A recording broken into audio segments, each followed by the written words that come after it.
जब मन अशांत हो तो कुछ समय मौन रहकर हालात समझें और फिर निर्णय लें। मन को मिल सकती है शांति। गौतम बुद्ध से एक व्यक्ति ने कहा कि मुझे आपसे बहुत सारे प्रश्न पूछना है।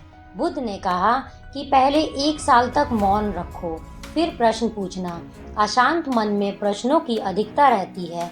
प्रश्नों की वजह से हम सही निर्णय नहीं ले पाते। ऐसी स्थिति में कुछ मौन हो जाना चाहिए। मौन रहकर हालात समझें तो मन को शांति मिल सकती है। इस संबंध में गौतम बुद्ध से जुड़ा एक प्रेरक प्रसंग प्रचलित है। प्रचलित प्रसंग के अनुसार गौतम बुद्ध रोज अपने शिष्यों को उपदेश देते थे। बुद्ध के प्रवचन सुनने के शिष्यों के साथ ही अन्य लोग भी पहुंचते थे। एक दिन जब बुद्ध प्रवचन दे रहे थे, तभी एक व्यक्ति पहुंचा और वह बोला कि तथागत, मैं आपसे बहुत सारे प्रश्न पूछना चाहता हूँ। मेरा मन बहुत अशांत है। कृपया मेरे प्रश्न के उत्तर दें ताकि मेरा मन शांत हो सके।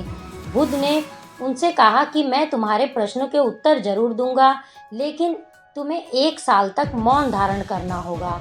1 साल के बाद तुम जो भी पूछोगे, तुम्हें उसका उत्तर जरूर मिल जाएगा। उस व्यक्ति ने कहा कि 1 साल बाद आप मेरे प्रश्नों के उत्तर अवश्य देंगे ना? बुद्ध ने कहा कि मैं अपनी बात का पक्का हूँ, तुम्हें सारे प्रश्नों के जवाब दूंगा, लेकिन 1 साल के बाद। बुद्ध की बात मानकर उस व्यक्ति ने मौन व्रत धारण कर लिया। धीरे धीरे वह मौन की वजह से उसका मन एकाग्र होने लगा। वह ध्यान से उतरने लगा, मन भी शांत होने लगा। उसके सभी प्रश्न खत्म होने लगे।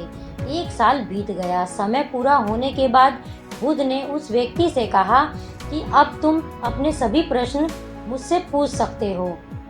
ये बात सुनकर वह व्यक्ति हंसा और कहा कि 1 साल पहले मेरे मन में कई प्रश्न थे, लेकिन अब सारे प्रश्न शांत हो गए हैं। अब मेरे पास आपसे पूछने के लिए कोई प्रश्न नहीं है।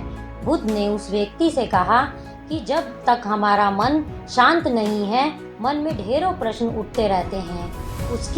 उनकी परेशानियां बनी रहती है। अज्ञान और भ्रम की वजह से हमारा मन प्रश्नों के उत्तर तक पहुंच नहीं पाता। कुछ समय मौन धारण करके हम हालातों को समझेंगे तो सारे प्रश्नों के उत्तर स्वतः ही मिल सकते हैं। मन शांत हो जाता है तो सभी प्रश्न भी खत्म हो जाते हैं। सारी चीजें हम आसानी से समझने लगते हैं और जीवन में सुख शांति मिल जाती है।